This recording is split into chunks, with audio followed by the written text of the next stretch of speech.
c'est avec beaucoup de plaisir qu'on est en votre compagnie. Mathieu Melchiori, conseiller éducatif pour votre livre Parents, ados, on se détend aux éditions Flammarion. Et justement, dans le titre, c'est ma première question. Conseiller éducatif, je vais vous demander de nous dire un petit peu ce qui vous a amené à devenir ou à créer le métier de conseiller éducatif, justement. Tout à fait. Alors moi, je suis un ancien éducateur spécialisé. J'ai au compteur, voilà, je fête cette année mes 25 ans auprès des ados. Voilà, que je n'ai jamais quitté depuis l'obtention de mon diplôme d'éducateur spécialisé. Voilà, ensuite, je suis passé par différentes structures et différents postes pour, au moment où j'étais chef de service, voilà, maintenant ça nous ramène à il y a une dizaine d'années en arrière, me rendre compte qu'il y avait toute une population de parents, un certain nombre de besoins de parents qui n'étaient pas forcément pris en compte. C'était des parents qui se sentaient désemparés, perdus dans l'éducation de leurs enfants et dont les enfants profitaient pour un petit peu dériver sans que ce soit particulièrement grave. Quoique, aujourd'hui, on a des situations qui peuvent être particulièrement graves, mais, et que ces parents-là ne trouvaient pas forcément d'intervenants qui soient autres qu'un psychologue ou un pédopsychiatre ou éventuellement le juge des enfants pour pouvoir répondre à leurs sollicitations. Et c'est là, à partir de ça, qu'est née l'idée de faire exister un métier proche des parents et un métier qui permette à l'intervenant de travailler en équipe avec les parents, les enfants. C'est-à-dire qu'on est tous à un moment donné sur un même pied d'égalité et que nous apprenons et à nous connaître, à construire une relation et ensuite à essayer de faire évoluer chacun des membres de la famille.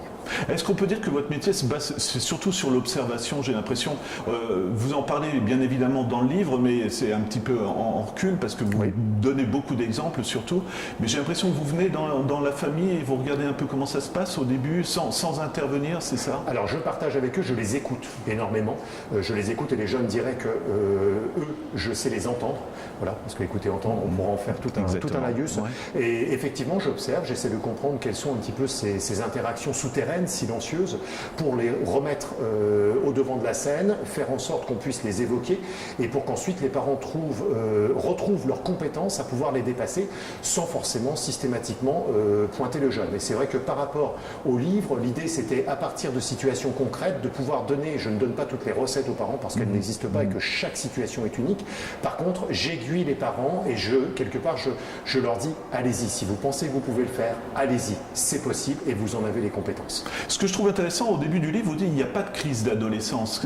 Qu'est-ce que ça veut dire? Parce que nous, même moi, je vous l'ai dit juste avant, j'ai 3 gosses, des fois on dit il fait sa crise, voilà. Mais vous, c'est intéressant, encore une fois, c'est vraiment sur le temps que la relation doit se créer, non? Tout à fait. Alors déjà, si vous m'aviez demandé à quel âge la crise d'adolescence, j'aurais pu vous répondre comme la plupart des livres, voilà, on va dire 12-18 ans. Moi, j'ai croisé aujourd'hui des grands étudiants qui font leur crise existentielle. Ils ne sont plus dans une crise d'adolescence, c'est une crise existentielle. La crise d'adolescence, c'est celle qu'on redoute. Les parents, peut-être quelque part les jeunes l'utilisent en excuse, en disant voilà, je suis un peu une crise d'ado, donc je vais péter un plomb. Puis les parents disent bah oui, mais il est comme ça parce qu'il est en pleine crise d'adolescence. Non, je crois que c'est une crise identitaire, c'est-à-dire que c'est le feu vert pour le jeune qui va décréter que là, il devient individu à part entière, différent de son père, différent de sa mère, peut-être différent des relations qu'il entretient, et qu'il souhaite à cet égard-là être reconnu comme individu à part entière. Donc c'est plus apprenez plutôt que crise d'adolescence, je dirais une véritable séquence d'affirmation de soi.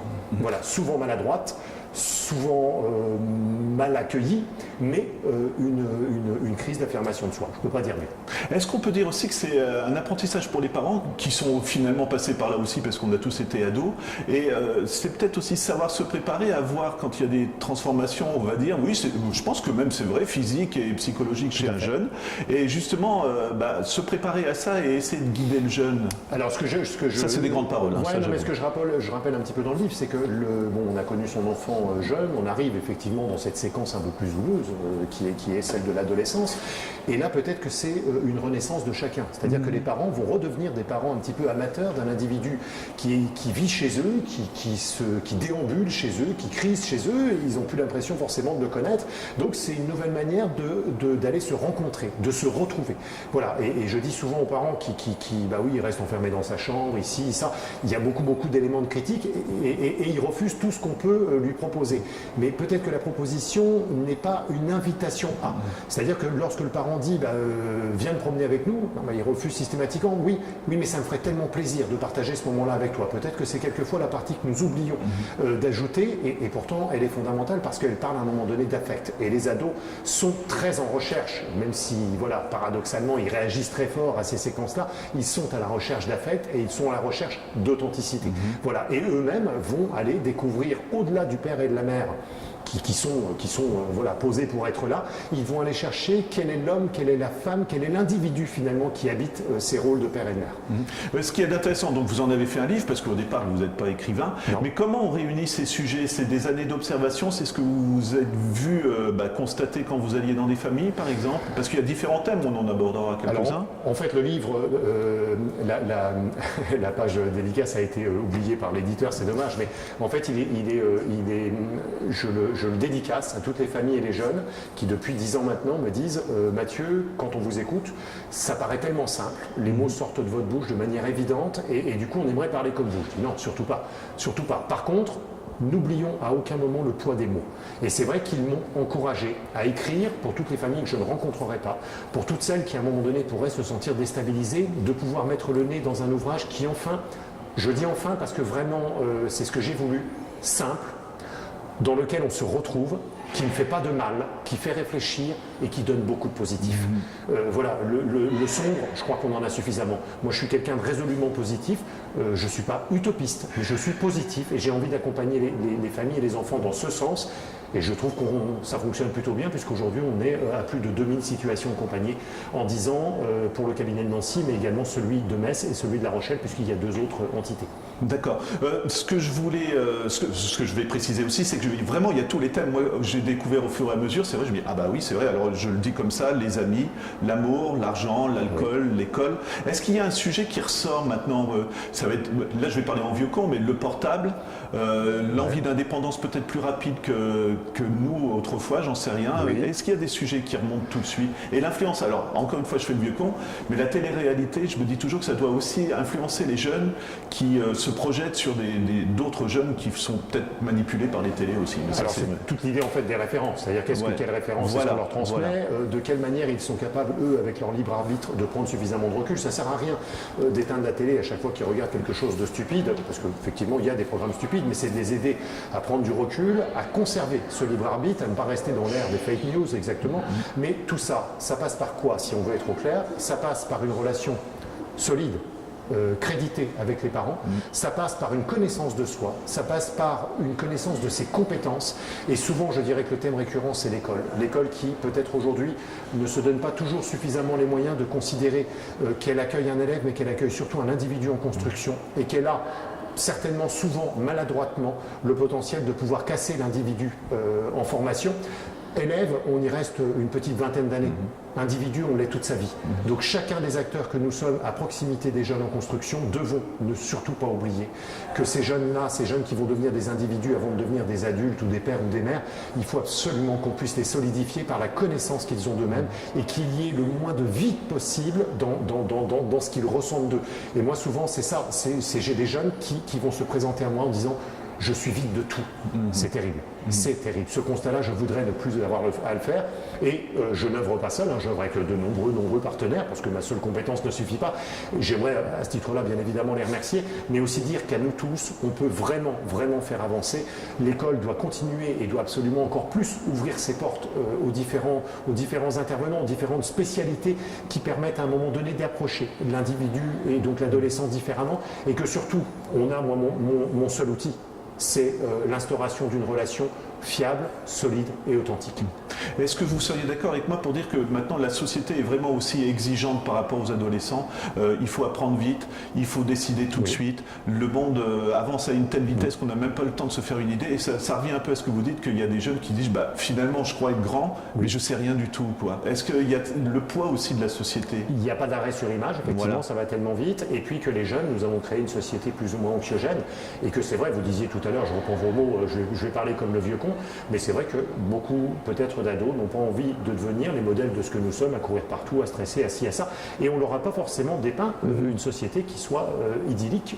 Alors certes, elle a de nombreuses complications, mais je crois qu'il ne faut pas oublier aussi de donner les petits plaisirs aussi de cette vie-là, et que d'avoir une position sociale, d'avoir une utilité dans la société, c'est assez fondamental. Et justement, ces 2 termes qui sont fondamentaux aujourd'hui pour les ados, moi je veux bien apprendre, je veux bien te connaître, je veux bien tout.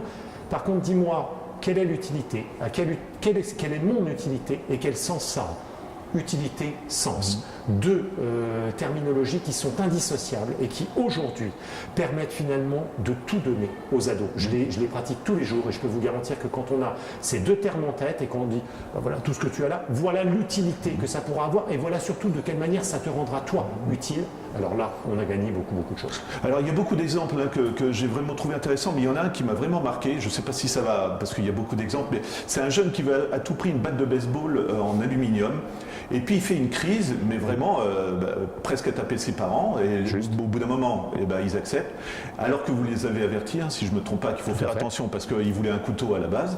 Et au bout de quelques semaines, vous avez un coup de fil où vous passez en visite. Il les a menacés avec la batte de baseball. C'est ce côté aussi, ils deviennent exigeants sans se rendre compte. Ça leur sert à quoi finalement? J'étais comme ça avec cet exemple. Moi.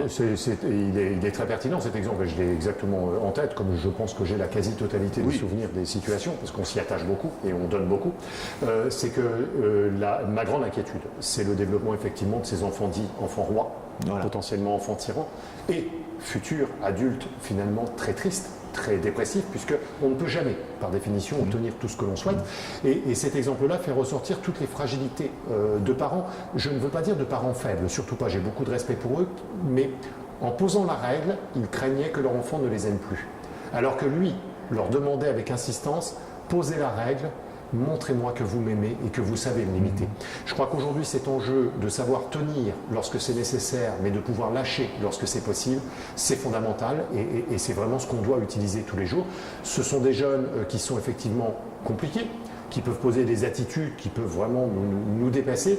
Ceci étant, il faut savoir que la jeunesse actuelle est véritablement en quête de repères, de cadres, comme nombreuses générations l'ont été.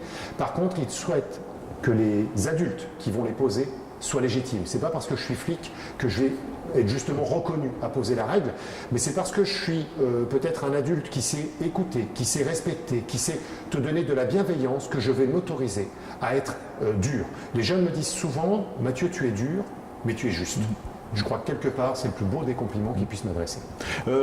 Côté des parents, quand vous avez commencé votre carrière, est-ce que vous sentez une évolution quand vous dites maintenant les parents, pas tous hein, heureusement, mais sont perdus, ils ne savent même plus, alors que c'est leur gosse, ils ne savent même plus quoi leur dire pour les rattraper. Est-ce que vous l'avez constaté cette évolution aussi? Et je reviens encore une fois au poids de la société. Tout à fait. Alors il y avait au tout début, donc j'ai exercé donc en 2009, je crée la société. De 2009 à 2012, je dirais que ça se passe plutôt bien. Je sais vraiment quelle typologie de parents je vais pouvoir rencontrer. Depuis 2012, j'ai également deux autres collaborateurs qui me rejoignent.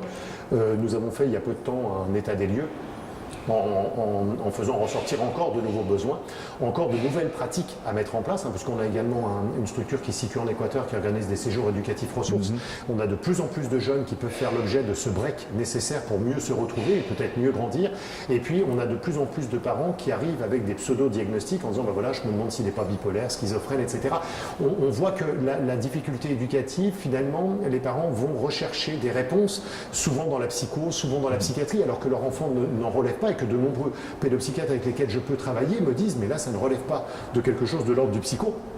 Ça relève d'une véritable problématique éducative et il faut, je pense, rappeler aux parents la nécessité, la responsabilité qu'ils ont à amener leurs enfants à devenir des adultes avec des failles, avec des fragilités, mais l'expérience de vie, elle dure de très très nombreuses années, et surtout à ne pas tarder à nous appeler dès lors qu'ils se sentent un peu démunis. On a trop de parents qui nous appellent en disant je sais que vous devez gérer des situations terribles, mais moi je m'inquiète.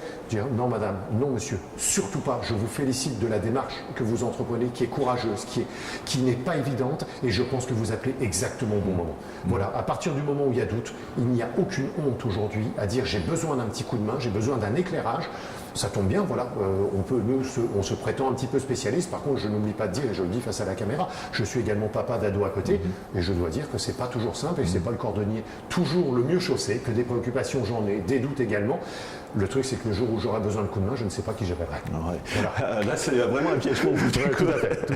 Mais moi, ça sera une de mes dernières remarques, mais je me disais en lisant votre livre, finalement, est-ce que les parents et les enfants ne savent plus se mettre du dialogue? Et pour moi, en tant que parent, je suis le dernier repère pour mes gosses s'ils ont besoin d'aide, même s'ils ont fait une bêtise ou des choses comme ça.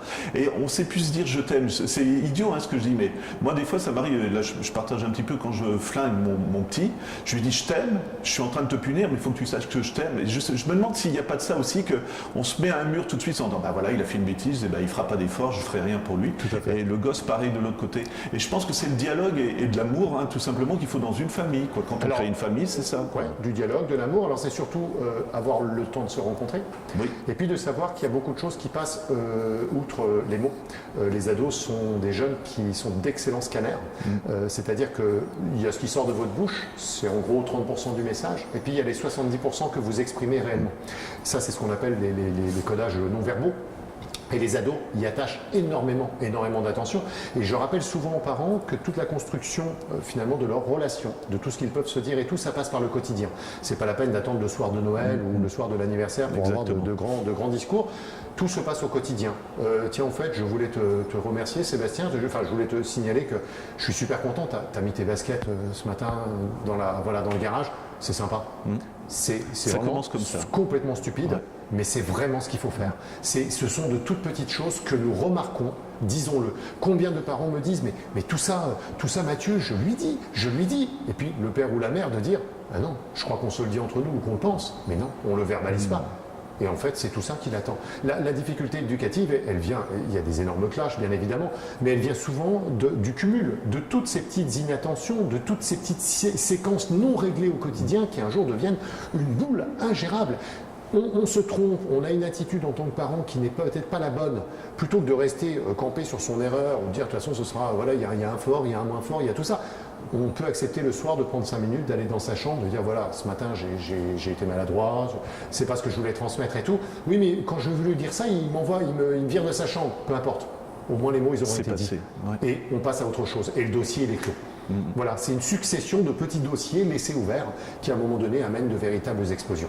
Voilà, et c'est ça que le livre veut dire. Il ne vient pas dramatiser les choses, il raconte aussi de belles histoires qui sont des exemples authentiques pour dire que finalement, peu importe de là où on part, on peut prendre le train en route et on peut y arriver. Et si on a besoin du coup de main des conseillers éducatifs que nous sommes, eh bien nous serons là. Alors j'ai vraiment une question, et c'est pas pour vous piéger ou quoi que ce soit, mais ni polémique, mais il y a un sujet que vous abordez pas, c'est la fessée. Alors je sais pas, est-ce que vous y avez pensé ou pas? Alors j'aborde d'une autre manière. La fessée, bien évidemment, je suis contre parce que chacun est arrivé à ses limites. Non, par contre, j'aborde la notion de sanction et de punition. Oui. Je parle qu'à partir du moment où on veut, vous avez dit tout à l'heure, je t'aime mon fils, mais je te punis.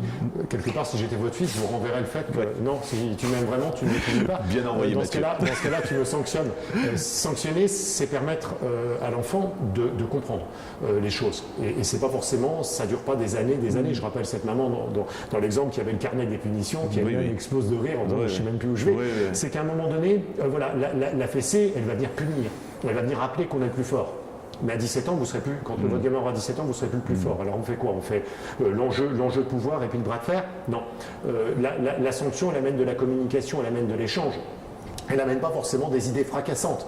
Mais en tout cas, c'est ça, aujourd'hui, qui pour moi a du sens. Et peut-être même d'exercer la sanction ensemble.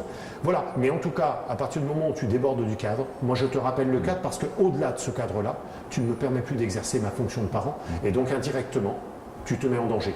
C'est pour ça que je sanctionne. Mais la sanction qu'on adresse à son enfant, c'est aussi une prise de conscience pour soi. Et ça, il ne faut pas l'oublier. Donc voilà, la réponse à la fessée, elle est là. Voilà, Mathieu, je vous remercie vraiment parce que c'est passionnant. J'invite les gens à lire parce qu'il y a des tas de réponses à des questions parfois qu'on se pose tous les jours et finalement, il y a quand même des pistes comme vous l'expliquez. Voilà. Et on peut même vous contacter, je crois qu'il y a vos coordonnées dans le livre, des choses comme ça. Si vraiment... On nous retrouve sur Internet. Voilà. Et puis le projet pour ne pas faire langue de bois serait que cet ouvrage-là devienne peut-être une série télévisée qui permette vraiment aux parents encore plus de s'y retrouver avec de l'humour mais aussi des conseils. Et j'avoue que les choses avancent dans le bon sens. Donc j'espère vous retrouver bientôt sur les écrans. Ça sera avec plaisir. Et je rappelle donc votre livre, Mathieu Melchiori, conseiller éducatif, parents ados, on se détend, aux éditions Flammarion. Et avant de terminer, je tiens juste à remercier le Musée des Beaux-Arts de Nancy qui nous a reçus pour faire cette interview dans un cadre magnifique. Magnifique. Voilà. Merci Mathieu. Merci beaucoup.